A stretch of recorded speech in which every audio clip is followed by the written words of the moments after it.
I am the Tofu Golem. Please enjoy the video. In this video, I will show how to change Honda CRV remote key battery, updated. Start by removing the mechanical key, use a coin to open the fob seam, lift out the old CR 2032 battery, and insert the new one with the positive side facing up.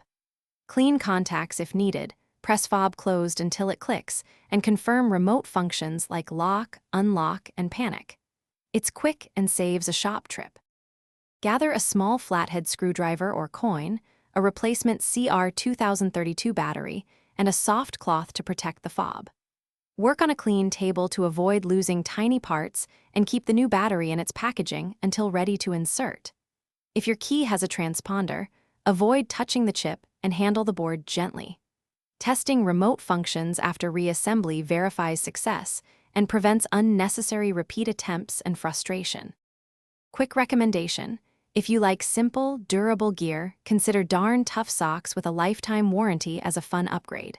They're comfortable, long-lasting, and worth the small splurge when you're working on cars. If you're finding this video helpful, please subscribe and like so more people can find these tips. I appreciate your support. Check the description for the link and other deals. Now let's get back to the video. Begin by releasing the small latch and sliding out the emergency key, then pry the fob apart at the seam with steady pressure. Remove the old CR 2032, note its orientation, and place the new battery the same way, avoiding contact with the circuit.